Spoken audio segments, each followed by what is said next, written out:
Ladies and gentlemen, we are live from the Pink Seeds podcast, coming to you live better than ever before. I know we are in the midst of basketball season. There's great news on the horizon for the men's basketball program, but football doesn't sleep. We don't sleep. We're rolling out more content. We're here live tonight, and we are super excited to dive into more football talk. I'm Jacob Lane, host of From the Pink Seeds podcast, and joined by these great gentlemen here, as always. To my bottom, what a great start. Pause. Below me here, Vincent Lococo, former Louisville football player, former Trinity star, former Louisville football assistant. Down to the bottom left is Matt McGavick, who is still ugly even when we are live. And to my left, producer Keith, the man who is responsible for the show and all of the great things that are happening here on From the Pink Seats podcast. Gentlemen, how are we? We are live, man. We've got people watching and everything. This is crazy. Hell, you said we don't sleep. I definitely have not slept this week with all the coaching search stuff. That's for sure. I've had a feeling you were going to open up with some type of complaint about how hard you've worked, man. Not much has changed. Yeah, right. I slept for like an hour and a half today. Took a nap. I took a nap. I'm not going to. Yeah, it must be nice, Vince. There's a lot of pressure for a live show environment. I've got like 4 Post-it notes around my desk saying, "Don't pick my nose." So fingers crossed that'll hold out and no errors will happen on the live stream. But Thanks again to everyone just for hopping in and joining us. We really appreciate you stepping in for some football content, especially after the last week. Right. I figured it was a nice break from all of the basketball talk the last couple of days. It's a nice breathe here. Go from talking about basketball and being so concerned about all the candidates now to knowing who it is and being able to kind of take a deep breath and be able to talk about other sports again without having that, what about Pat Kelsey conversation? So we're going to dive into a lot of things tonight. We've got some spring practice updates. If you listen to the space earlier this week, then you're going to hear a little bit of some duplication, but that's okay. We'll try to switch it up a little bit. Matt was doing almost the majority of the talking there the other night. Did a great job, Matt. Really proud of you, buddy. So we're going to talk about spring practice and go position by position and just kind of hit the highlights of what we've seen so far. As we were out at practice this past weekend, and Matt has been at practice over the last couple of weeks. And then we're going to dive into Pro Day, which just happened earlier this week on Tuesday. We'll talk about the NFL prospects, the guys that took part in Pro Day, some of the highlights. Again, Matt and Vince out there. We'll walk through some of that, and then we'll do some stock up, stock down. How about that, fellas? That sound good? Wonderful. Let's rock and roll. Okay, well, that's great. Before we jump into the content, let me first thank our sponsors who make this show possible. That is Kern's Corner, who powers the State of Louisville Podcast Network, home to 4 original shows covering multiple sports across the Louisville landscape, as well as the presenting sponsor From the Pink Seats podcast, Frankfurt Avenue Liquors and Wine, 2115 Frankfurt Avenue. Be sure to check them out. Stock up your bar, go in for a drink, a full-service bar and liquor store, the best of both worlds. Can't thank them enough for doing all of that. So without further ado, fellas, let's talk some football. That's what we're here to do. We've been doing live shows so that, a couple hundred of our friends could talk in depth about some of the nerdiness that when we're doing interviews or when we're doing our shows that we have a hard time kind of keeping out, because if not, we would have 8-hour shows a week, right? And none of us have the time to do more than one a week. So this is a great way for us to nerd out on some of the details. And so I want to talk about spring practice now. Matt, we've got 2 that we've had underway in terms of live practices so far. As far as the open practices go, I'm pretty sure they're up to 4 or 5 in total practices. They're actually their first scrimmage is going to be tomorrow, so that's going to be the first time we're going to see a fully padded, full go 11 on 11 session for the entire about 2 hours they're out there. Yeah. It was, just for being only the second live practice, however many number of practices it was this past weekend. I mean, it was a physical practice. We talked about it on the space the other day, just uppers in terms of the pads, but they were going at it, man. And it was a great sign of kind of, responding to, some of the comments we heard from the coaching staff about maybe coming in out of shape or maybe to, needing to elevate some of the mistakes and things and clean that up. And so practice, of course, is still early in spring, but it was great to see.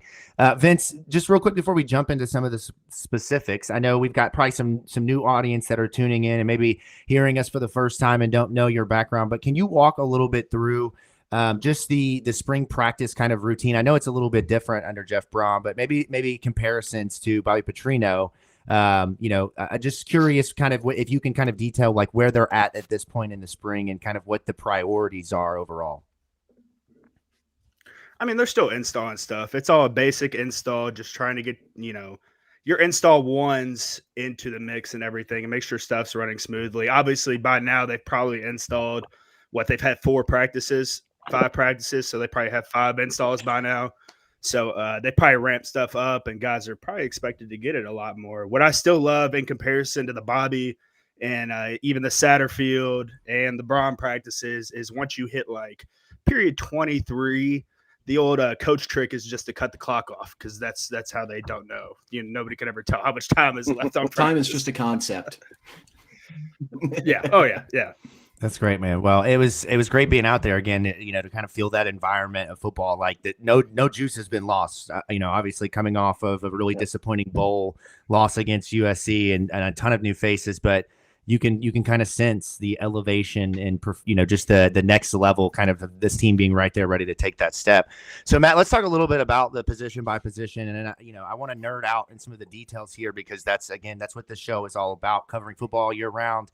I want to really talk specifics, and I want to start, with the quarterbacks because that's, one of the big focuses, of course, anytime you bring in a transfer quarterback, but specifically when you bring one in who's going to be most likely your starter and you're asking him to compete with some of the younger guys who have been brought in, via the portal or via recruiting. So what have you seen so far? What have you heard so far? Kind of update the folks who haven't gotten out there and are curious. Where does Louisville stand right now in terms of the quarterback position? Well, obviously, the quarterback position, I think, right now is overall pretty good. Obviously, you've got the presumptive QB1 heading into spring ball being Texas Tech transfer Tyler Shuck. But the thing is with him, you didn't know if he was going to be a full go to start spring or if he was going to be able to play in spring at all because of his injury that he suffered last season at Texas Tech when he, I think, was a broken fibula about a month into the season or so. So obviously the first question there is, okay, is he going to be a full go? What's his role going to be? Like, how does he look? And not only was he not wearing like one of those non-contact jerseys, he was a full go and a full participant in every single drill, every single rep in practice. And he looks like the real deal. I mean, we kind of got used to the archetype of quarterback that Jack Plummer was he's not necessarily going to lose you games, but he won't win you them either. I mean, he did have some games where he lost them for Louisville, but that's neither here nor there. And Jack is kind of on the opposite end of the spectrum where he's a bona fide playmaker, whether that's with his arm or with his leg. He's going to make plays. And his ability as a passer, like, jumped out almost immediately in that first practice. He's got an extremely lively arm. He's got a very snappy throwing motion, a very quick and effortless throw, and he can uncork some deep balls, that's for sure. I think it was during the second practice where they had a period where they were just doing nothing but deep balls for about 5 minutes. And I think the very first deep shot he took was one to Chris Bell, where it went about 40 air yards, and he hit him right in the numbers. That's a pretty impressive throw right there. So, in terms of, I mean, to me, what I liked, Matt, was his footwork, being able to maneuver in the pocket and reset your feet and not throw something that's off platform. That was my biggest gripe with Jack last year was never having your feet set, and even when your feet were set, it seemed like he was almost jumping with both feet, like jump pass, jump shot sometimes. Yeah. just to be able to get the ball there, and I mean, that's nice. And seeing him maneuver in the pocket is fun. It seemed like a lot of times last year, Jack would step up into pressure and would almost screw himself. Yeah, and not to drone on about the pretty boys too long because we know we don't want to get dogged in the mud. But now, Matt, Vince, you've been able to see him in person. Is this over-exaggerating to say if he can put together a healthy season, showing what he's shown so far, he could play himself into being a day 3, possibly late day 2 draft pick? I don't think it's out of the question because, I mean, when you he's look got at the frame, he's got the arm. Like, if he can put it together, stay so healthy, I feel like it's worth a lottery ticket. Yeah, he's got the physical attributes that you want from like a modern NFL quarterback. He's 6'4", like upper like what 6'4", 220, 230 ish. somewhere in that. His very strong, lively arm and has some maneuverability with his legs. I mean, you can ask from a physical standpoint. There's not a lot that you want more out of a modern NFL quarterback. So if he can take that and translate it onto a really good season on the field, I mean, yeah, he's been in college for 7 years, but then again, so was Brandon Wheaton. Yeah. So I mean, just talking to Oscar at Pro Day. I mean, all he said was just learn to slide. Like just learn to slide, and that'll be we'll be good. So yeah, now, man, go ahead, Keith. Go ahead. Sorry, I was going to say again for the two that were able to attend, and I know of all the people who are watching now. I went. I said I would go. Okay. I went. Okay. Yeah, Jacob did attend to practice. I'll give him credit. I was knocking him, saying he wouldn't make one. Yeah, listen, he so much so that when I texted him, he said, "Don't you dare not show up on me!" Like after we confirmed play. Oh, he's notorious. He's notorious. Like 8 o'clock in the morning. Hey, bro, sorry, man. It's X, Y, and Z. And I can't say anything. I don't have That's right. You can't. That's correct. Go on, Keith. I'm sorry. I didn't mean to interrupt. Anyway, no, you're good. I was just going to say, all the listeners are waiting on bated breath, and I'm going to plug for some engagement real quick. Pierce Clarkson. Deion Sanders, Pierce Clarkson. Yeah, right. How is the battle for QB2 going? I know the last time we touched, it kind of looked like Harrison Bailey had been taking those reps, but Pierce was showing that he was able to step in and maybe claim that mantle. How's the battle for QB2 going? Honestly, the battle for QB2 is probably a lot more wide open than I thought it was. And that's not a knock on anyone. That's just saying, like, they're all really good candidates for that job. I mean, obviously, Pierce is the one that everyone wants to know about, and by all accounts, he's looked pretty good so far. I mean, he's still got that poise that he showed in spurts from fall camp. Something that I did pick up about Pierce, and I mentioned this in the Twitter space that I did earlier this week. Again, it's just been 2 open practices, but it seems like he's tweaked his throwing motion a little bit to where, because with a guy like Pierce, he's very much a field general type of quarterback, but he also has the added ability to, scramble when he has to. And probably one of the bigger detriments to his overall game is that he doesn't have that lively cannon like Tyler Shuck does. So something that I've noticed in his throwing motion is that every time he drops back to throw, it seems like there's a lot more effort that goes into his throwing shoulder and his throwing arm when it comes to cocking his arm back and unloading. And he's been doing this on every single throw, whether it's like a 5-yard slant or an actual, 40-yard bomb. So that's something that I've picked up on. I wonder if it's because I haven't seen him take live reps in practice or a game in several months, and maybe it was always there and I never picked up on it. But that's one of the first things I noticed about Pierce. But also, he's 19, or I think he's 19, maybe 20. He's still learning, so plenty of time to develop. But for you old heads out there, it sounds like he's still got the old Dave Garrard throwing motion going on. I will say though, for me, nobody's. Go ahead. No, you go ahead, man. I don't want to get beat up. I mean, nobody stood out to me as the number 2 guy, in my opinion. Like Harrison Bailey, even the balls that he threw, they had a lot of loft on them. And I mean, some are good to have loft on, obviously, but I mean, you need to have some zip on. As we saw last year. And Chuck, exactly. And I mean, I was a big believer on Pierce potentially competing for the job this year, but I mean, in my opinion, after just watching one practice, it's Shucks to lose. Yeah. Oh yeah, no question. No questions here. I went in a little bit. I don't know the right phrase. I don't want to say concerned, but I wanted this to be a true and open competition. But watching this past week, and again, it's just one practice. We can't emphasize that enough. Like, we're not seeing the meetings, we're not seeing behind the scenes. But did I miss something? Is something on my head? No? Okay. No, I was laughing at you. Okay, no. Sorry. I'm just making sure. You start giggling at me, and I don't know what for. So. We're live. He's self-conscious. Yeah, I just a little bit. My walls are on fire back here, right? There's no editing and post in this one. No, this is live and out there. But last thing on the quarterbacks I'll say is that I will kind of give credit to Pierce. You can see he's been putting work in on getting his body to be at a college level. He's still got some room to grow. But when he came in, folks were saying he needs one. And my thing was always he's not, from a physical standpoint, at least from what he came in at, not quite ready to compete, right? It'd be different if he was 6'3", 6'4", had the natural kind of size and ability, but he's an undersized quarterback. So you want him to be bigger. You want him to be able to be more durable, to take those hits, especially as a guy who's a dual threat. And he looks like he's getting there. Like I said, there's still some room to grow.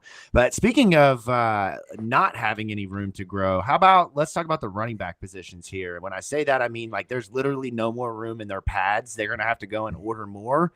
The extra big kind for the new running backs that have come in here via the transfer portal, and that's Penny Boone, Donald Chaney, and what I want to say before I turn it to you is that I watched the first couple of minutes of practice on Saturday without a roster. I didn't come prepared, printed sheets like you did. I thought the internet would work. We had coffee. We did have coffee. We had coffee. We were prepared there. And did you get the fried bologna sandwich prior to going down to the Trigger Center? I did not. That's reserved. Big news in J-Town. The 5-star's closing. Man, we need to pour one out right now here for the homie, the 5-star, man. Yeah. I know. I don't know what. I think it's like J-Town convenience store or something like that. But okay, so where's the next 5-star? How far do you have to go to get that fried bologna sandwich starting in the fall? I think it's not bad, man. You just go right up Tucker Station. Bad. You'll be fine. But Penny Boone, Donald Chaney, these guys were extremely impressive. And Donald Chaney, to me, I thought was Penny Boone. Like, it took me several reps before Matt walked over with his roster and realized, or maybe it was in the group text, says, 13 is Penny Boone, not the other number. I think it was 20 is what Donald Chaney is, or 21. But that just kind of shows you, like, that both of these guys have a next level of, like, size that just wasn't on the roster last year. You pair that with Mo Turner, you bring in some of these freshman running backs, you get Kewan Brown back. Matt, what do you think from a running back position and what you saw and just, what the offense kind of is going to be with these running backs? It's going to be interesting how the shift in rushing philosophy from last season is going to impact the overall offense. I don't think it's going to be a detriment by any means, for sure. But, I mean, you had two guys in Jawar Jordan and Isaac Garendo who Jaws was the certified one-cut speed back. And while he was a little more balanced in speed versus power, I mean, like I said in the Twitter space, I mean, we saw what he did at the combine. Speed is his calling card. So you go from that duo to a duo where in my first practice notes I called certified beefy boys because they're huge. I mean, like you said, Jacob, the first time I walked into practice and I saw the running backs, I saw Donald Chaney and I thought it was Penny Boone because he looked huge. And not to say Penny Boone isn't huge, but just purely from an optics standpoint, Donald Chaney looked bigger. And obviously it's just two practices in, and I do think that at the end of the day, Penny Boone is going to be the starter and get the bulk of the reps. And so I don't think it's going to be like a true 1A and 1B situation. But Donald Chaney is going to get his fair share of reps at running back this season because he's the same rushing style as Penny Boone. So in terms of like what you want to accomplish in the offense, it's not going to be, much of a drop-off as like what you expect those two dudes to do. And, Chaney had a productive year at Miami. And I mean, Miami just had like 3 or 4 guys that they gave regular run to. So he wasn't able to like really pull away. So you've got those two. And then Maurice Turner, I think it's probably going to be like a change of pace, speed back because, again, I'll always just mention, whenever I bring up Maurice Turner, I'll always bring up the fact that he went stride for stride with Tyreek Hill in a race because that's hard to do. He's at the wrong position. He's at the wrong position. While we're still on running backs, I do sort of want to co-intermingle this with special teams because we saw Jawar Jordan.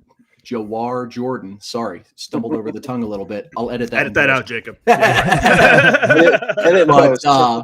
We saw Jawar and sometimes Garendo back returning kicks last year. Do you think that it'll be Penny and Chaney back there, or do you think that's where we'll see some utilization of the younger guys like Kewan Brown, Isaac Brown, Duke Watson when he gets on? As long as it's not an outside linebacker, I think we'll be fine. I'm here for putting both of those running backs back there and just running through people, man. Like eventually, if you just set up enough big dudes, like you can't tackle them. You know what I mean? Like form a line. This ain't the NFL. Them, get in. I mean, this ain't the NFL. They're going to be able to get ahead of steam before contact's made. Yeah, well, let's hold on to that special teams note until we get to the defensive backs and special teams conversation here, because there is a guy who I'm not sure fans are really thinking of in a special teams role, who is going to be jumping into that in a Jair Alexander kind of way. So to kind of, I don't know, I might have just given it away. I feel like Michael Scott trying to give a joke. Quincy but, Riley. Yeah, thank you. But yeah, we'll talk about that when we get there. I was trying to. Speaking of Quincy Riley, though, Grant Mulligan is in the comments talking about fullbacks. I know those don't correlate at all, but I just had to talk about fullbacks for a second. Sure. Dwayne Martin was at practice, but was in a boot. So Jamari Johnson, some of the tight ends were in the rotation at the fullback. But obviously, it's Dwayne's job to lose. I know there's high competition there. Everyone's concerned. So. Yeah, everybody's got. Everyone loves the fullback. Everybody's just, I know. No, but run game. While we have this, impressive.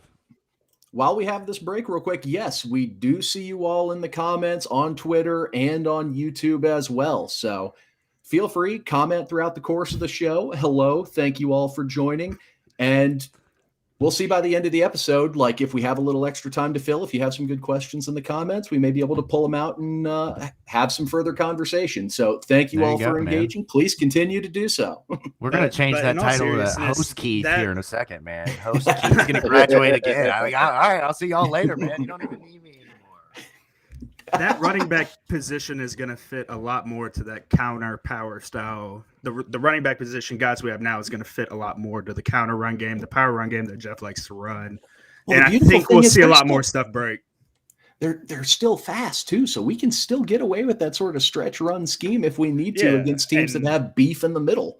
So, but we've hijacked the running back segment long enough. So, host Jacob, please. Advances on to the next position. Thank you. Finally, I mean, we got to stay in your lane here, man. Like you're producer Keith, all right. I don't need you out here competing for my job now, Matt and Vince. Like you play football. Jamie does not interact this much on Joe. All right, so let's talk about the wide receivers, which were to me the most impressive, just in terms of like this, just the different versatility, the different types of wide receivers. You had some tall, some short, some fast, some built like Chris Bell. Like it really is a mix of everything at that position.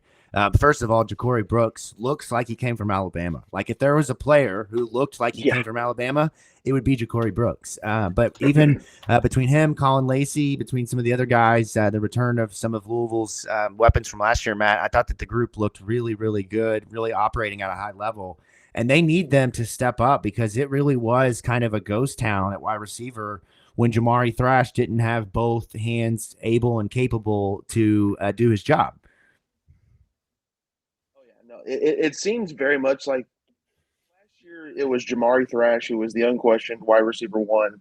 And then you had guys who were probably going to vie for that wide receiver 2 spot. And kind of as the season went on, you would hope that someone would step up, and that never really happened. At the very minimum, I think you're at least going to have 2 options that you're going to rely on. Ja'Cory Brooks, obviously, because he looks like a 5-star receiver. I mean, he really does. He's a lot taller and longer and more fleshed out than I expected from what I remember watching kind of highlights and film on him. Excuse me. And Colin Lacey is the opposite. He's a lot shorter and a little stockier than I remember. Excuse me. Get a drink of water. Cough directly into that microphone harder, Matt, please. Yeah, the other night, man, I'm just like, Matt, blow your nose. Like you sound like you live in the Ohio Valley. Piggy, I ran out of water. I'm sorry. But with Colin Lacey, him being shorter and stockier isn't bad because, I mean, he's a slot receiver. And so his game isn't necessarily just straightaway burners. But something that really stood out to me when I watched him was that his release and his get off the line of scrimmage was insane. It's one of the best I've seen from a Louisville wide receiver in a while. And because of that and how he's able to use that to negate presses from defensive backs, he was able to get 3-5 yards of separation fairly quickly. So you've got the uber athlete in Ja'Cory Brooks, and then you've got the slot specialists in Colin Lacey. And then behind them, it's going to be kind of like it was last season, guys who are going to be vying for the rest of the best, I guess the best way to put it. And it seems like they're really trying to get everyone involved. We saw in that first practice, Jaden Thompson making a lot of plays. Jimmy Callaway has made a lot of plays so far through spring ball. Chris Bell looks really good. I mean, he even helped out during pro day with Jack Plummer and Brock Bellman. And granted, he wasn't in pads, but his route running and his footwork looks really good. So he's someone who could easily kind of crack that main starting rotation. I think he is someone who is probably going to be like that third starting wide receiver alongside Brooks and Lacey. But it seems like they're really trying to like get a feel for that wide receiver room alongside those top two guys.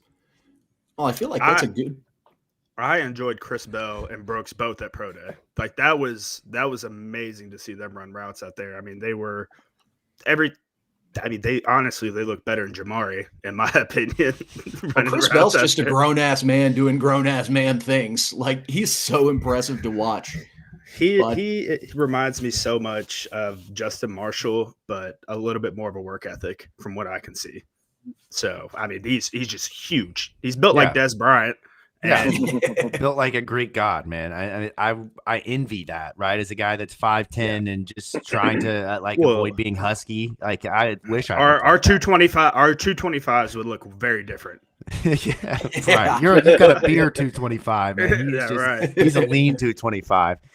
They were a lot of fun. They're fast. I mean, I saw guys making plays out there that didn't really get a lot of clock last year. And one of my takes is that I think Qatar Hicks is going to be much more involved in this offense as a slot weapon this year, and I saw him out there making plays. So it's exciting to see all of that and to see the kind of development at that position. They got a lot of new faces, so a lot of work to do there. Let's kind of quickly roll through tight end and then get into the big boys on the offensive line. The big story at tight end, Mark Redmond not here yet, going to be the focal point, going to be the starter, but you're still working in guys like Jaleel Skinner, the transfer from Miami, Isaiah Cummings, who he's a send off the bus first kind of guy. Like I did not remember that from him being at UK. I don't know if it's like the black and red, like just like brings out the best of the muscles. I don't know. No, that's what happens when you get on an actual weight strength and conditioning program over here. It ends up It's a Jefferson County. It's a Louisville tap water. Yeah, right. Exactly. Louisville tap water. What creatine is what makes it taste so good. I clearly missed out on that. Like the creatine skipped over my house, man. But you never had the protein pancakes my mom would make us growing up.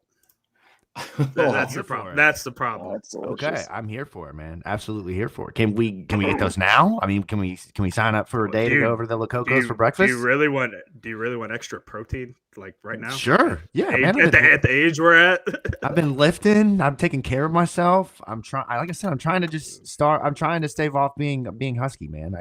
I got to put in the work, or else I'll be overweight and chubby real quick. Like that's just the way that it goes. So, but I would love some protein pancakes. That sounds fantastic. But I gave up being in. I was going to say I gave up being in shape as soon as I got my DD 214. Shout out all you veterans out there. There you go, man. See, there you go. Tight end though, going to be a competitive race. Jamari Johnson in the mix, playing a little bit of H-back.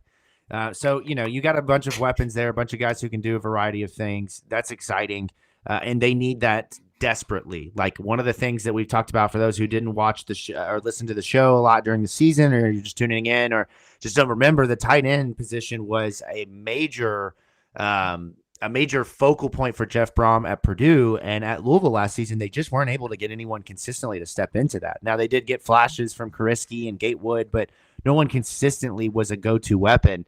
And this year, it seems like they've got more of those guys, and they can do some more things out of the backfield too. I mean, Vince, you did this was one of the things that you talked about last year, and I mentioned this on the space the other night. But the things that you can do in the passing game out of the H-back spot, it seems like a really untapped type of potential for this offense. So, Vince, Matt, what did you guys see from that group? Let's try to keep it quick here so we can roll through these. We still got quite a bit to go. We've already been rolling for 35, 40 minutes.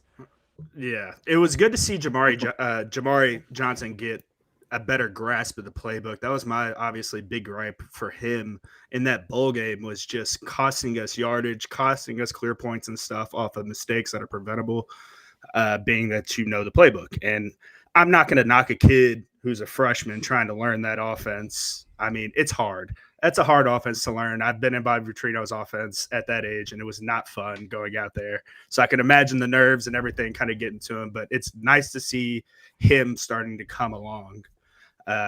Matt, you got the rest of the guys. I'm gonna be honest. I can't remember their names. That's very fair. That's very fair. But no, the tight end spot, from what I've surmised over the first two open practices, is that they're kind of taking the same approach with the wide receiver room, and that they're trying to get as many reps to as many guys as they can. Because Jaleel Skinner, who I think Mark Redmond will eventually be the starting tight end. I mean, I wouldn't be shocked if it ends up being Jaleel Skinner, because they seem to be getting him involved a lot early. There was even a few reps where he was, lined up on the outside as a wide receiver, and he's 6'6", something like that.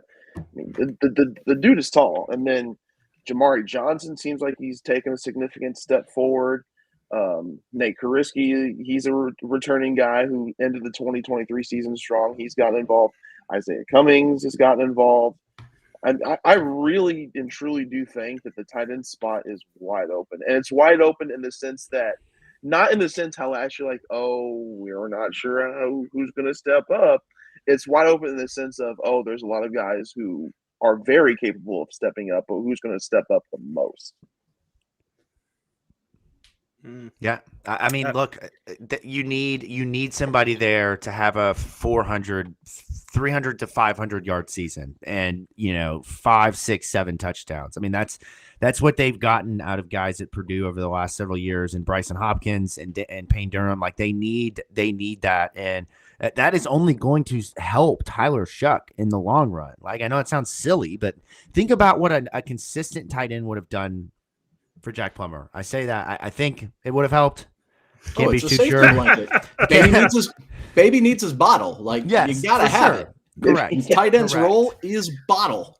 But you look at the NFL now, like, all your best teams have that go-to tight end that you can get matched up against an outside linebacker, against a corner, something like that, and that is just unbeatable. It's unbeatable. It's a cheat code, man.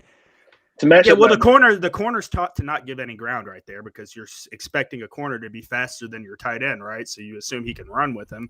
Well, I mean, if it's within 5 yards, he's going to get bodied or pushed off or whatever, and there's going to be separation in space. And I mean, the linebackers, the tight end is likely going to be faster than them. So, but I mean, you get paired up on a safety, that's where you get the fun, good matchups and stuff. So, yeah, red zone will be, another place where you can see a tight end, a big guy who you're able to kind of lob the ball up to. Right. The old Tony Gonzalez and Antonio Gates, right? Right, exactly. Yeah. I'm here for it. All right, let's move on to the offensive line and defensive line. And this is an exciting one to talk about because it's the Beefy Boys. This is where a team is in the trenches, like all the football cliches, like they do the dirty work, the unglamorous work. Their hands are the most rugged.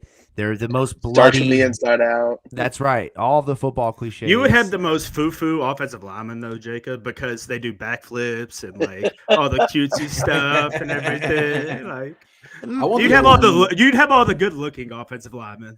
Yeah. Okay. I can get 5 Tyler Haycrafts out there. I'm here for that. You'd want to run a stretch zone scheme with the O-line you like.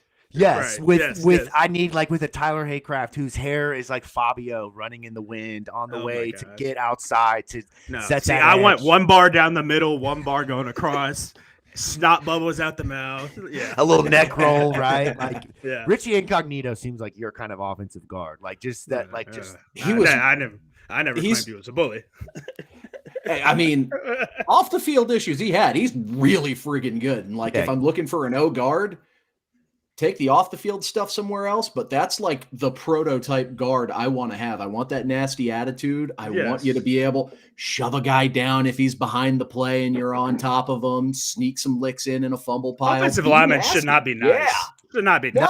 No. You got to have a mean streak to you. Which is what we saw on Saturday at spring practice, Jacob, whenever they were in that one-on-one period, and we saw the spin move. God, I cannot remember who either of the reps were, but one of our defensive linemen tried a spin move on a guard, and it didn't work. The guard shoved him straight to his knee.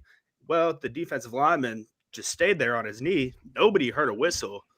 I mean, offensive guard just comes in and clears. Gotta light him up. Clears his clock. Close with the whistle. Yeah. I'm here for it, man. Like, we need that. I mean, that is, and look, finish back the to play. Finish the back to whistle. the offensive linemen, like the essential, just how important they are. Like, you can't have your belly hang out and not be intimidating. Like, if your belly is hanging out and you're not intimidating, that just is a bad look for you, top to bottom, man. Like, just. You have to come with some type of energy, some type of aggression to counterbalance that stomach hanging out with a little bit of flab to it. You know what I mean? It's just the way that it goes.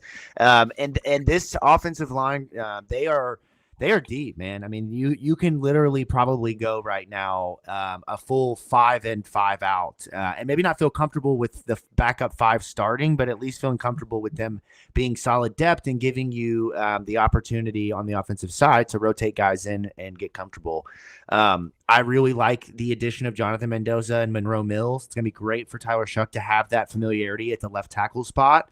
I'm really excited about, the offensive guards that are coming in.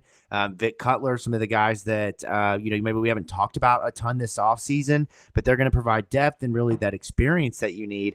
And then on the defensive line, I mean, look, we've talked about this really ad nauseum since the season ended to anybody that will listen to us. Like, this defensive line, and no hyperbole, like, this could be one of the top 2 or 3 units in the ACC. And that is inclusive of groups like Florida State and Clemson and, the power school Miamis of the ACC. I mean, that's a big deal for Louisville, considering the major complaint and gripe from 19 to 22 was like, can we get a dude that's not Matt McGavick size at defensive end? Like, Matt, no offense, but you're a big guy, but you're not built to play defensive end, man. You're more like an outside linebacker. You know what I mean? What You're you screw me for? Matt's like an all-star cornhole thrower. The hell did I do? I'm sorry, I have a cough. These football attacks usually come at me, Matt. So now Yeah. you're just getting a little taste of what. when you I'm got still new enough. He's not going to You're bully watching, me man. yet. Yeah. We really should. I should be hazing Keith here and giving Matt the pass, but you know how things go around here, Matt. It's never been the case. Even when Vince came on, you still are the punching bag. But we love you though, That's man. true. We love you. You're our Do loving, you? We do. We love you. You are our punching bag, and we would not trade you for any other punching bags. But defensive line, Ashton Gelati, likely first round pick. You bring in Tyler Barron. You bring back Mason Reiger. You've got, Adonijah Green, who will be going into his redshirt freshman year. You have right. My man looked like a body type comparison. I'm going to give you a body type comparison. Okay. He reminded me just of his frame of Alden Smith, the long arms, the height. When I saw him, my immediate reaction is, who in the hell is that 6'5", 6'6" defensive end? Like, I do not remember that being on the team last year. But, obviously there's a ton of guys that they can play with this year, and I'm excited to see where they'll go. And Matt, what do you think from a physicality standpoint? From Adonijah or just the D-line as a No, whole? just the D-line and offensive line altogether. Oh, okay. Well, I think for the entire team, just across the entire roster, not to call last year's, team unathletic, because that's very clearly not the case. But it seems like from a strength, size, and speed and overall athleticism perspective, this year's team seems like it's more so in each one of those categories, and that includes offensive line. And I have a good question about the offensive line, in that there's turnover there because they're losing Willie Tyler, they're losing Brian Hudson, they're losing Eric Miller, so that's 3 starters on the line gone. So obviously you've got to replace those guys, but at a lot of those positions, you've got the necessary depth. I mean, you've got guys like Monroe Mills and Jonathan Mendoza coming in, as well as Pete Nigra at center. But then you've also got guys like returner Lance Robinson, Ruben Uniche, I think that's how you pronounce it. And then a whole host of other guys that have either brought to the transfer portal or returned, who have been meaningful contributors in some way. So I think you've got a good depth issue on the offensive line, but it's going to be interesting to see how it shakes out. And with the defensive line, I mean, at all 4 spots, they're deep.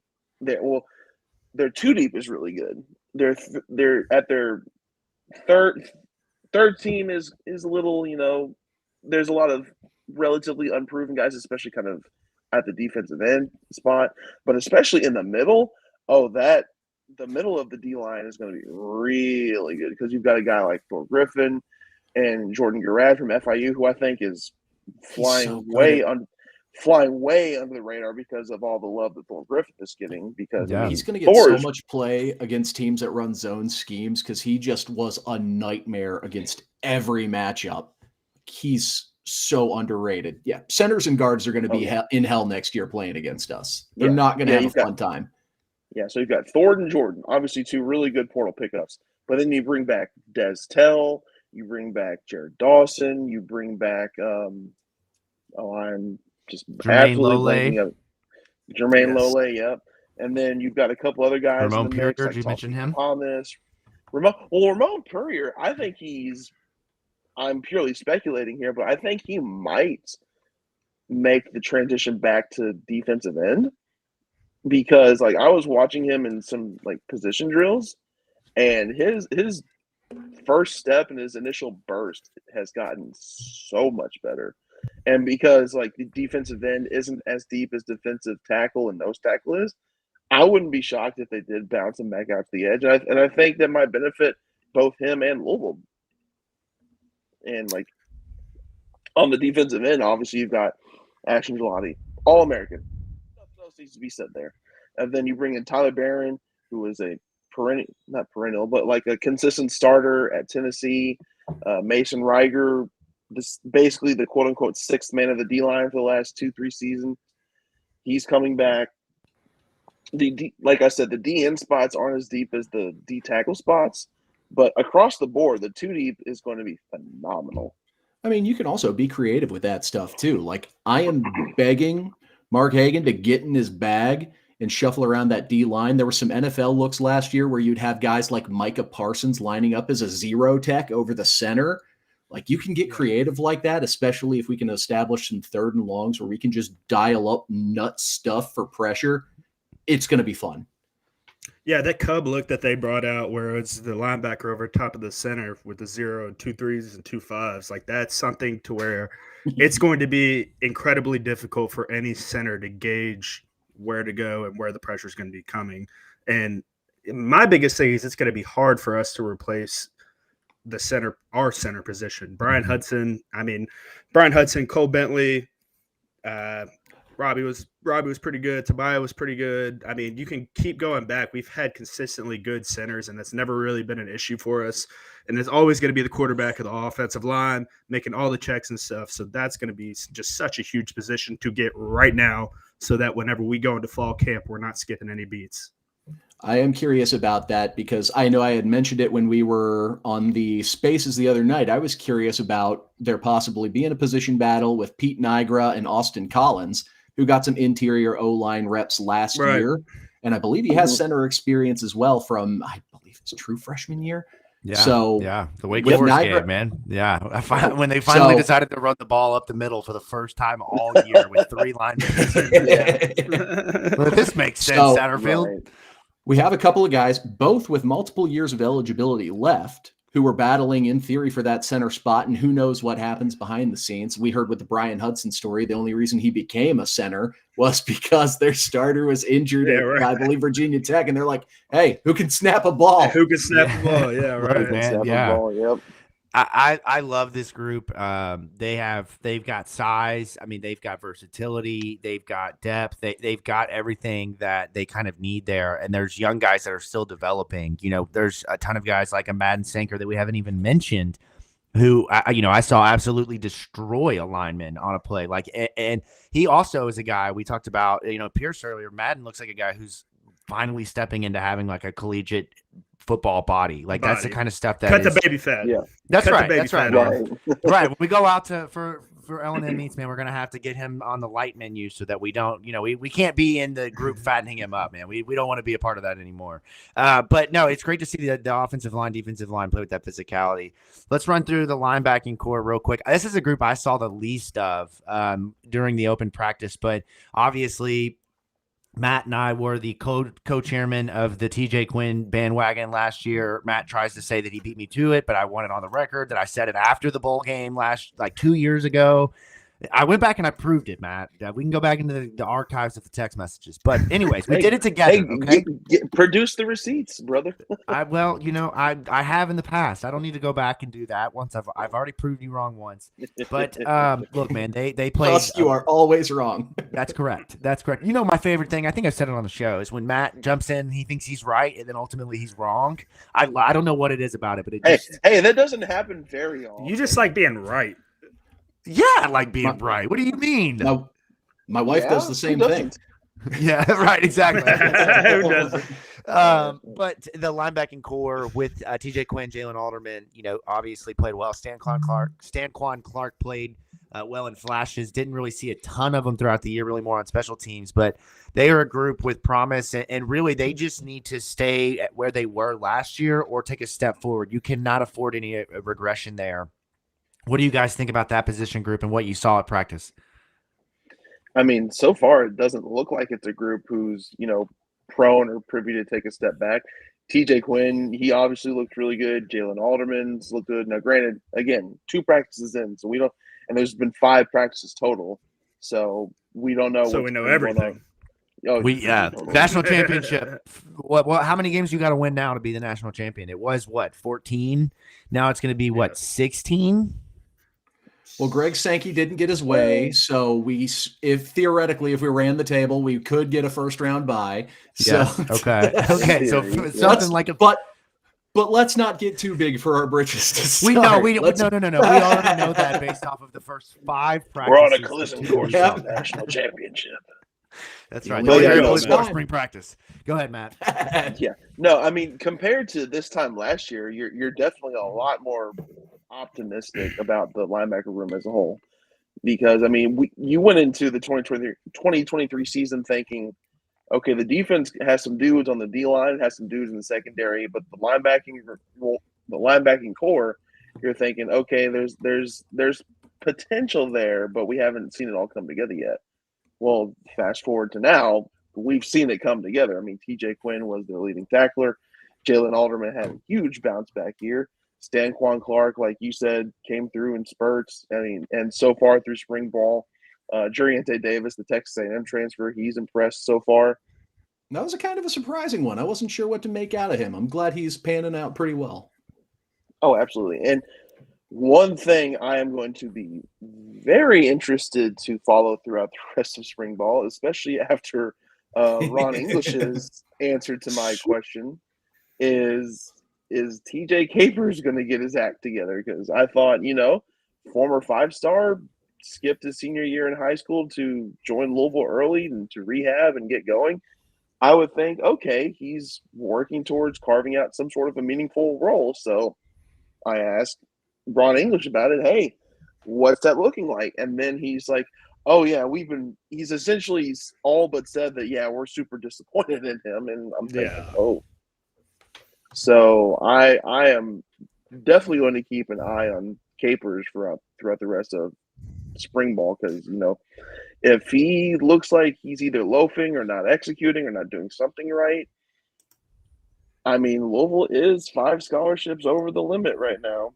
Yeah. I'm not saying it's going to happen, but I mean, no, that's a good point, though, Matt. That's a 5-star. You got to look at a guy like Stanquan in that regard as well, too. All these guys, everybody outside the first 2 guys. The first 2 guys are established starters. They are the guys. So right now is that time period where Jalen and TJ, they don't necessarily need the 1 reps. They know the defense. They know the checks. They know everything. This is when you get these young guys, the transfers, Stanquan and stuff like that, and you really start throwing them in the mix with the ones and seeing how much they know. So, you just got to see a little bit more flashes, a couple more flashes, the improvements. That's what they're looking for. Don't be making the same mistakes every single day. Sometimes all you need is a little boot in the ass to get yourself in gear. So fingers crossed he meets this adversity and is able to use it as fuel and overcome it. Yeah, no doubt. I mean, the thing about that whole TJ Capers situation, for folks who aren't like super locked in and listening, paying attention, watching, every podcast, listening to every bit of analysis on the football team, is that, you haven't heard that name since he enrolled and committed, and it was a huge deal at the time, right? I remember like who was at the. I remember like I think we were checking all the way down to the final enrollment day whether TJ's name was showing up in the student directory, and then it did, and then he shows up to campus and actually enrolls, and he's injured, and we don't hear anything else for the rest of the year. And then the first time we hear his name, or the casual fan hears his name, it's in regards of the coach saying like, yeah, he's not doing what we're asking. I got more texts about that and that comment and like what the heck is going on, because I haven't heard TJ Capers expected him to be a part of this team than a lot of season. And so I think it's just a polarizing type of I don't want to say like it's just a really interesting tactic that Ron English used to hopefully, like you said, Keith, put a boot in his ass and get going a little bit, because the dude has got endless amounts of potential. And if he can get on the field, even for just, being a third down pass rushing specialist as a redshirt freshman, like that's massive for this defense.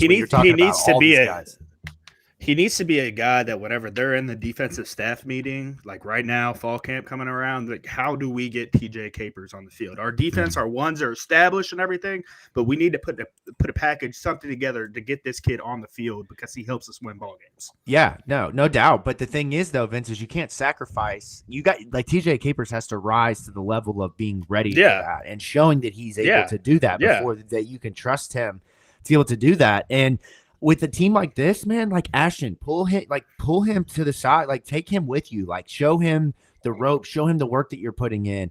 Some of these veteran guys. I'd be afraid of Destel. Crazy. Right.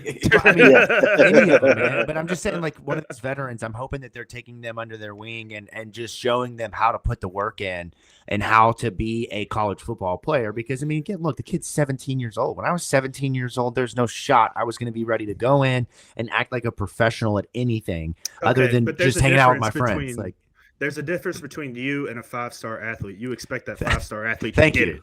Get it. I mean, I expect him to get it. I expect him to get it. I'm a 5-star person, okay? I'm a 5-star You're a 5-star person. I'm sure at 18 you were a 5-star partier. Like and I'm a 5-star fried bologna sandwich, okay? Exactly. So but football is his thing. You were expected to be like a 3.5-year player, 4-year player type deal. Right. So plus, I don't doubt that like the leaders on the team are like trying to like take him under his wing, but like you can lead a horse to water. Oh man! Wow. Got it. Can't make him drink though. Man. The synergy, man. I love it. We're already in peak form here on the live show. All right, well, let's transition here to the last position group, the secondary, and I'll reset the show from the Pink Seats podcast. Jacob Lane, Matt McGavick, Vince Lococo, Keith, producer Keith here on the show, and we are excited to be live tonight, brought to you by the fine folks at Frankfurt Avenue Liquors and Wine, as well as Kern's Corner. Make sure you check out both of those locations, and be sure that you tell them that your friends at From the Pink Seats podcast sent you in there. Let's talk about the secondary a little bit, because this is where the dudes are the dudes, man. Like, this is the group that was flipped in a meaningful way this offseason when you bring in the group that they got. And then on top of that, you bring back, and what I think is just an absolutely, not shocking, but like just really surprising, that Quincy Riley, who looked like he was going to probably be, a second, third, fourth round pick, comes back. I saw the video today with the collective. Obviously, like, they are doing what they need to do, and that's why NIL is really cool now, and why I love it is that a guy like Quincy, right, who can go and get drafted and get a nice signing bonus, says, you know what, I want one more year. I can afford to, or I'm going to be able to make some money. I'm actually going to be able to probably make starting college football money, which, I don't know what that is, but it's probably a decent amount. And then I'll be able to prove myself. And next year I can go and be a first round pick where the multi-year contract is, and really feel comfortable with that. So, I think it's really, really awesome that Quincy Riley is back. The impact that he's going to have on this team, Riley Island, is a real thing, and will continue to be this year. Well, the thing, Jacob, with him is him being able to play freely within the defense. Being able to just bait people into stuff now, to feel so much more comfortable just out there on the football field. And I've said it before on our show, just knowing the defense like it's the back of your hand. Yeah. Knowing as people are motioning and as they're moving, things are flying at you before the snap. like knowing where you're going, knowing your checks, everything, and you're not even thinking about it, and you were just out there playing ball. That was the best part about Jair in 2017 was he was just, I mean, it was like a free flow almost. Yeah, I mean, look, man, he played within the game.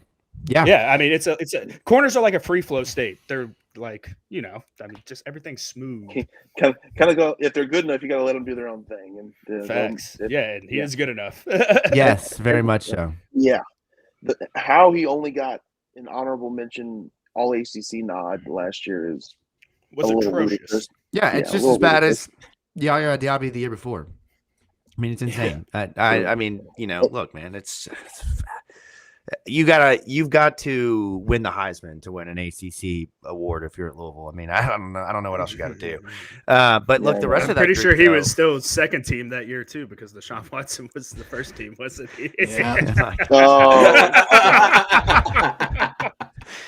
My goodness, man. So you look at these defensive backs, right? And you bring in guys like Tamarion McDonald. You bring in Corey Thornton, Tavion Nicholson, Blake Ruffin, Wesley Walker. I mean, the list goes on. And now, you're replacing some dudes, but you get your top guy back, and then you bring in a group that's arguably better than what you had last season.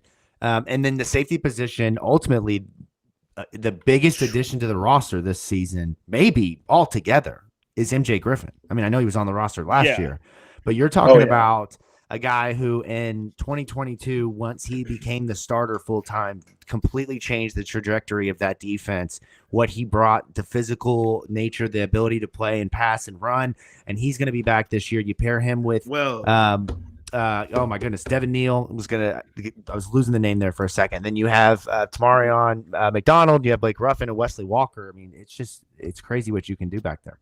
The best part about MJ, and I saw it at practice on Saturday, and it made me feel so good because, as y'all know, I've had 2 ACL surgeries, and both times, like, I'm out there in either a brace or a sleeve or something, a compression sleeve, because I just don't feel, never really feel secure in the knee.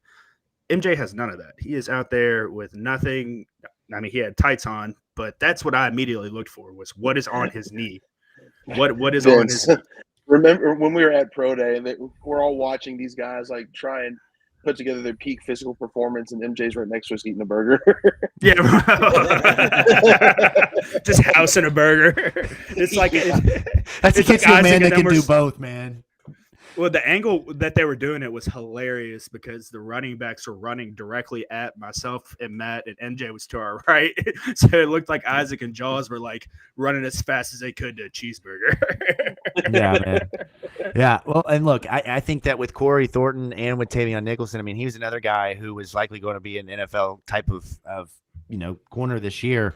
Ultimately lands here. I mean, this group now has 3 or 4 corners that you can throw out there and a variety of looks, and whether it's playing zone, whether it's playing pressure, whether it's whatever you're doing. I mean, they really have dudes, and that's going to give this pass rush a huge opportunity to do what they need to do. You can be a little bit more aggressive, knowing that your corners and your safeties are able to kind of hold down their end of the bargain, and that's big for this group. I think, Matt, is there a guy in the secondary that we're not talking about enough? Because there's a lot of new transfers and new faces here. So the reason I just held at 5, because you said a 3 or 4, core group of cornerbacks. I honestly think it could be 5 because obviously you've got Quincy Riley, who I think has first team All ACC written all over him. Tavion Nicholson from Illinois has looked really good. So has Corey Thornton from UCF. So has Tayon Holloway from UNC. Yeah. I don't think Tayon's getting talked enough, and the staff has sung his praises too. Someone else that both Ron and Jeff Brom have brought up that when we've talked to him in the last week or so, and when I got a chance to actually watch him, he looks like he is ready to break out, and that's Aaron Williams. Yeah, the staff is really high on him. I think after having to sit out all of last year off that torn ACL, which he played on in high school, of all things. Yeah, man. Yeah, I mean, he looks like crazy. I'll give D-backs a lot of grief about toughness. That kid nails. Not a word. That's ridiculous because there's no stability after you tear your ACL. You can't plant. You can't side to side. I mean, I don't get it. No, he's got a very real chance to be a significant contributor this year, just based off some of the early things I've seen. Again, 2 open practices in, so there's going to be probably some changes in how we view these things. But so far, I mean, he's made some plays, especially in that second open practice I saw. And that day, I also took the chance to really kind of hone in and watch the DBs during their position drills and individual unit drills. He looks like he's ready. That reminded me. How about at open practice, Jacob Holba, we were watching practice with Colin Holba, people, and he looked over us. He's like, I'm going to go hang out with my people. Yeah. we didn't see him for the next 45 minutes to an hour because he was the only one down there watching long snappers, punters, and kickers. Yeah, and he's like, oh, yeah, great snap, man. Yeah, hell yeah. He's down there clapping. I don't blame him. I get fired up over a fullback blocking a hole. You were fired up over the walk-on quarterback out there running routes. I don't remember. It was Travis Egan, I think, or Sam Young. One of the two of them. There were 2 of them. Yeah, Sam and Travis. Yeah. Good for them trying to. I mean, shoot, that's a respect. That's a good way to grind figure out how to try travel. and get on any way you can. You love it. Yeah, that's right, man. Get on the travel squad, whatever you can do. The Lococo way. That's what we call it, man. Where there's Football a will, guys. there's a way. All right, we'll transition here out of talking about spring football. It's a great conversation, and it's still very early on in spring practice, and we're tracking towards that April 19th spring game on a Friday night. Can't encourage all of our listeners and audience watching this to get out there for that, because that's going to be freaking awesome just to have live football in Cardinal Stadium. I can promise you the intensity that I saw in practice is significantly higher, and the stakes are raised from where they were a year ago when we went out there for the spring game. So I feel like this year the game is going to have a little bit more of an edge to it, which is exciting. I think everybody was a lot more locked in. This was the most locked in I've ever seen a group of guys off to the side, not just the guys that were doing 11 on 11 or whatever the drill might be. I paid attention a lot to the people that were watching and getting those mental reps, right? Yeah. And nobody was BSing off to the side. Nobody was cutting up. It seems like there is one singular goal to get back to that ACC championship game, and it started 4 days ago. Yeah. 5 You days ago, even wherever had we're at. the offensive lineman doing the farmer carries. Do you remember I asked you? I was like, "Is that punishment?" And you're like, "No, I just think he's hurt, man." Just walking around the field. Jermaine Lole had the best 8th year senior practice schedule of all time over there with the athletic trainers. Yeah, man. Here's what I'll say about Jermaine Lole.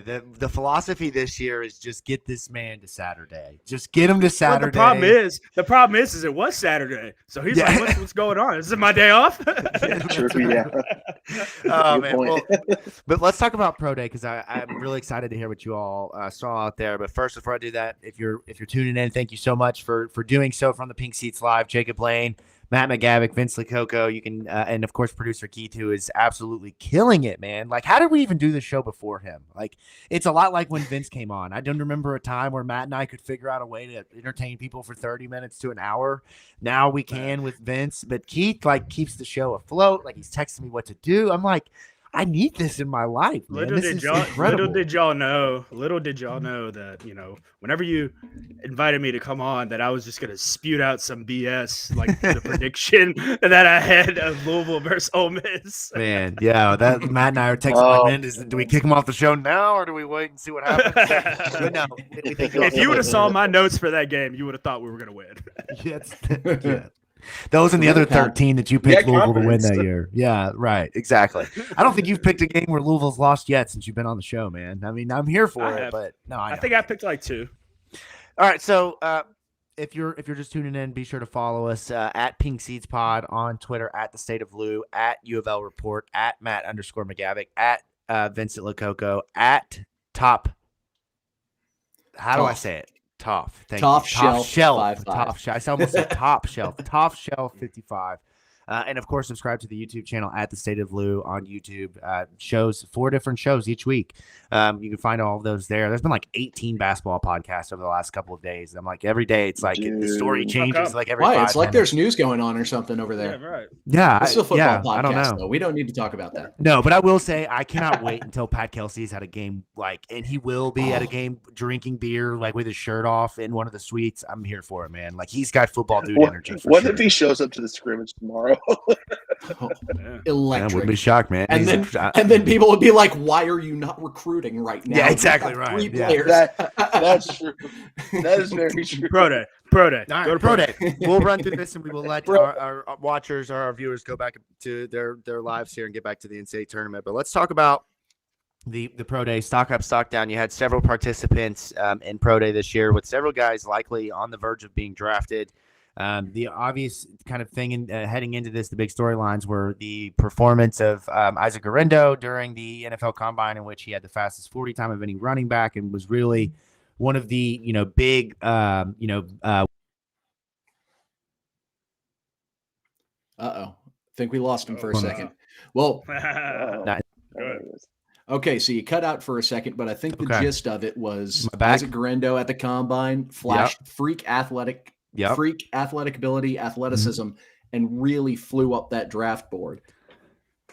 Yes, And that's about exactly where I what think we got said. you back. Yes. Am I back now? Can you see Sorry. this? Yes, Yeah, no, you are you're back. back now. Okay, You, I'm back now. you There's froze this for like weird a solid red 5 thing going seconds. on in your background. I don't know what that's My all house about. is on fire back here. I probably should show more urgency to put this out. This is fine. This is a reminder that we'll never be professionals. I tried to put this light back here to give some ambiance, and it looks like my wall is just on fire. Like it really does. It didn't work. Just some It's a dudes. nice effect. Just I some like Thank it. you. You like it? I'll keep it. Yeah. That's good. All right, so let's talk about stock up, stock down. I'm going to run through some of the guys that participated in this, and we'll just kind of, based off of what you guys saw in terms of the next level, whether their stock is up or their stock is down. And let's start with Jamari Thrash. Had a nice combine. Showed up well in some of the drills. Looked good at the Senior Bowl. So looking like he was kind of trending up. So Matt and Vince, what did you guys see? What was on display, and do you think his stock is up or his stock is down? I'm going to say stock up. And I'll just say this now. It's going to be really hard for him to get a really premium draft spot in this draft because it is loaded. So many receivers. Yeah. With wide receivers, like loaded to the gills. So it's kind of a bad draft for him to enter in. But I do think he's going to end up getting drafted just because he had a good combine. He had a pretty good pro day. He showed out in all of his drills, even though some of the passes he was getting weren't not the best at times. God. But no, he made I know. But he made the best of it, and he looked really good. So I'm going to say stock up. I'm with you, Matt. Well, I'm not going to say stock up or down. I'm kind of in the middle with this one. I don't think he really hurt himself at Pro Day by any means. I think he definitely helped himself at the NFL Draft. But yeah, I mean, I go with you on that as well. Look, man, you talk about the role that he can play, the skills he has. Every NFL wide receiver or every team is looking for multiple guys who can do that, and so he is going to be of great demand. Whether it's third, fourth round, he'll still see the field, though. I mean, I think that's the thing. So I think he'll be a good grab for any team. Like he'll be a great late round grab for somebody. Like you said, he'll be on a team. He will be a weapon. I could see him getting I don't know if he'll ever be a 1,000-yard receiver guy. Sure. But I think at his most, he will be like an 800-yard guy that helps you win a lot of ball games. And he catches better than Kadarius Toney. So there you go. Man. Love to see him with Pat. Okay. Right. Let's go to the other side of the ball. Storm Duck. What do you guys think from what you saw this past week? I thought he hurt his draft stock at I was going to Pro say, Day. Vince, you take this one. You can explain it better than I can. So with Storm, what I saw a lot was him stepping underneath of himself, and a lot of the drills, it seemed like whenever he would break to go for the balls, it wasn't like he was gaining ground with that first step. You want to get out and run with just picture a wide receiver running for the ball. If you step underneath yourself, you're going to be a click or a step or two behind. And that's where in the NFL, it's a whole different ball game because that's where all you have to do is give a wide receiver 1 or 2 steps in the league and it's a completion, right? You hear it all the time about quarterbacks having to throw guys open. So if you're going to give him 2 to 3 steps, then that's going to be an easy completion. I mean, it's just the drill work to me. It didn't look as good as it could have been. Yeah, what Vince said. I mean, he can explain a lot more than I do. There were some drills where he definitely didn't look the most fluid. That's the best way I can put it. And jumping like the balls that were thrown to him. Now Jack didn't help him any of the DBs out, and whenever they were running down the line, Matt flipping their hips had to turn around. to run and catch the ball. Like Jack didn't do them any favors throwing it at the ground a lot of times, but the ones that were thrown at the chest, it seemed like he was jumping for them, and it was like the catching wasn't smooth. Grant knows what I'm talking about when I'm talking smooth hands. Like it looked like a brick was hitting him. I don't know. Right. I'm not gonna drag on him too much though. Sure. Right, what about his counterpart Jarvis Brownlee? What'd you guys see out of him? I think he looked a lot better.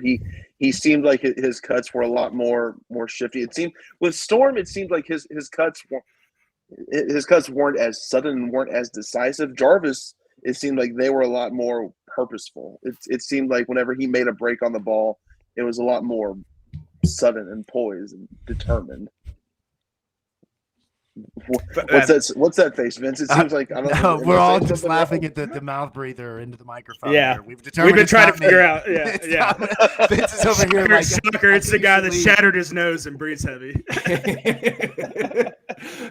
I thought it was something completely wrong. No. We had a behind the scenes chat going like it was you. Yeah.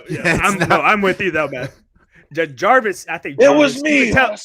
You could tell a clear difference between Jarvis and Storm. The fluidity, the smoothness of playing that position, and the comfortability of those drills. Like I said, Jarvis was gaining ground on a lot of his steps, looked a lot quicker and a lot faster. And that's all just technical stuff it can be cleaned up. So it's not like Storm can't help himself. Same with Jarvis. They both can help themselves from now until that time period. They'll both be on a roster at some point in preseason.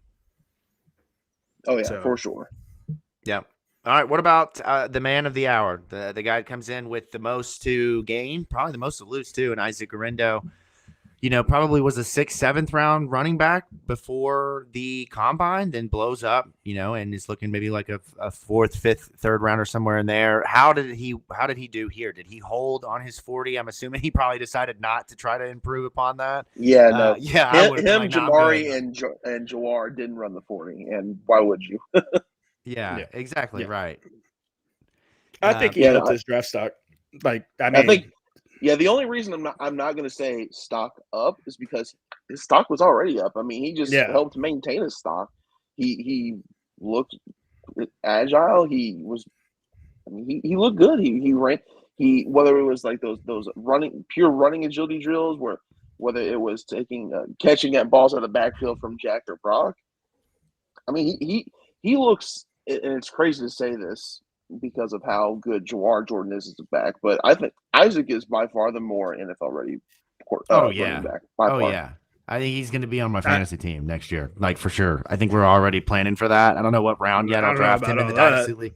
Oh, get out of here, man! He's going to be where he goes first. Well, yeah, of course I do, but he's going to be a guy who's like a middle of the pack, like middle of the round running back, but he gets on the field because of an injury or because of opportunity, whatever the case is, and then he shines and becomes a 1,000-yard rusher. Boom, just like that. So I second what Matt said in regards to Isaac, and I'm going to pair. I assume Jaws is going to be our next one. Maybe. Producer I don't know. Keith? You got the show sheet too. No, he is not our next one. We can jump in. I was going to say we can make it happen really easy. It made sense. It made sense in my head. But yes, that's fine. In I'm correlating them together because they're the only 2 running backs. Yeah, of course you are. Yeah. You could tell a difference between them in the holes. Like whenever they were doing the jump cuttings and things like that. Yeah, right. Somebody had to do it. Yeah. But Vince, it almost seemed like that. I'm sorry. Go ahead. Yeah. Yep. The hamstring. The hamstring seemed like it was still bothering Jaws, and I was texting Jacob about it. We both were. It's really unfortunate because I don't think that he helped his draft stock in that instance because you could tell a clear difference between the 2 running backs. I mean, Isaac looked crisp. His burst was very fast. And that's where we all thought that Jaws was better than Isaac in the season. Yeah, where he would shine in this, and Isaac looked better. Exactly. It was really weird to see. I mean, not weird knowing that we know the injury, but unfortunate more or less. Yeah, man, I hate that for Jaws because the beginning of the season was just so electric and looked like, he was headed towards being a top ACC running back and, really being a guy that flies up the draft boards. And I think he just needs the right opportunity, a place where somebody can let him develop and heal for a year and give him a red shirt year. And then, no, he's not going to have that. I don't think he's going to have that. I think he's going to have to get healthy now. You get healthy now. I wouldn't be I do my workouts, stay in shape and everything, but that would be priority number one, main focus. Make sure my hamstring's good. Get healthy. I would even ask my trainer or whoever I'm around to put me through like a mock practice. Like put me through like a week worth of mock practice. We have the practice schedules I used to run here at Louisville. Let's just go through, let's just do it just to see how this thing can hold up at it. Because if you get to an NFL camp and that hamstring is an issue, you're gone. Yeah, you're done. Gone. That's it. Yeah. Yep. I mean, and you're going and playing in the UofL or something like that now, and now you're working your way back. You don't want to have that happen. Yeah. He's going to be on a roster. He's going to get the opportunity to get healthy, to make a team. And if he does, watch out, man.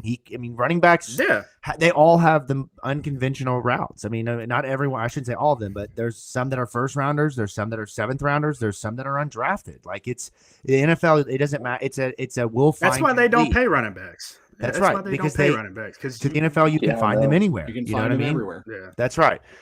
So we kind of jumping around here, making the job a little bit harder on Keith. I guess this is your initiation here, Keith, is keeping up with the graphics and also keeping up with us here. Well, God forbid, all the DBs are in a row. So sorry for assuming all the running backs would be in a row too. Well, the next one on my sheet here is Brian Hudson. So if we can skip forward to that one, let's talk about Brian Hudson. Ran the 40 with his shirt off, man. I'm here for that. Woo. Like I would have done the same thing. And it would not have more. I think I jiggle more than he does when he runs, and that's not okay. Yeah, but he had a good pro day. What do you guys think in terms of I'm going to say his stock is up just based off of like all the things I saw. But do you think he's a draftable prospect now? He wasn't a guy we were talking about, when we were looking at the NFL draft at the end of the year. It was Jamari, it was Jawar, it was Isaac. That was really it. So is Brian now a guy that could be a late round, type of draft player or draft pick? I think Matt and I were talking like potentially day 2. They didn't like a late round day 2 guy. Either a late day 2 or like a day 3 guy at the minimum, because when you look at his pro day measurables, he graded out really well. And then you go to the actual position drills from 40 shuttle, whatever. You look good there too, and then you see what he's done on the football field. And that's won the award for 80% because he was playing injured the whole season. So they know he's willing to play injured and can play at a high level. So he won the award for best blocker in the ACC. That's not nothing. I really do think. Is he going to go super high? Probably not. But I do think he's going to end up getting drafted. I'd be shocked if he went undrafted. I really would be. Oh, I would be very surprised if he went undrafted. And he had one of those like the broad jump with like he had one that everybody stopped and was like, ooh, yeah, like that's good shit over there. And you could hear Brian as everybody's running their drills, quarterbacks, DBs, and everything are doing their drill work. You just hear this consistent like thump, like somebody's hitting a hook on a heavy bag. And you look over and you just see Brian Hudson just pounding the hell out of this pad with his trainer. And I know if I could hear that, NFL scouts and people could probably hear that too. Mm-hmm. Yeah, man, I love it. I love to see it. He was a consistent force for Louisville. Obviously, we talked about on the last episode what he did from an injury perspective. So, would love to see him be drafted. All right, let's go through the last 2 here. We'll combine them together. Cameron Kelly and Gilbert Frierson. Cameron Kelly had a great year for Louisville. Really was just a fantastic addition to the secondary last year. And then Gilbert Frierson didn't really get to play a ton, but had his flashy moments. What do you guys see from him both of them in terms of stock up, stock down? Hey, I will give Gilbert all his credit. He had a phenomenal pro day. He looked, both him and Cam Kelly looked really good. But Cam was expected, in my opinion. Like I didn't know how Gilbert was going to do. He hadn't. Like Jacob said, flashes throughout the year. He had me sitting over here saying, like, who's that? Who is this guy? because it was cool. Amen. Yeah, I love to see it. All All right. right, go ahead. I don't think those guys are going to be ones to. Well, Cam probably has a better opportunity to Cameron get has drafted. some grown ass man tape out there. I remember. I can't remember which specific game it was. I think it was Miami where he was just laying the lumber all over the field. Yeah. So Yeah, Cameron has some great tape. He could be a UDFA camp invite, maybe a day 3 pick if we're stretching. But Gilbert, who knows, man? The NFL's a weird league. The Patriots like to make crazy picks like that all the time. Yeah, Right. It happens. Hey, Bill's out. They teams.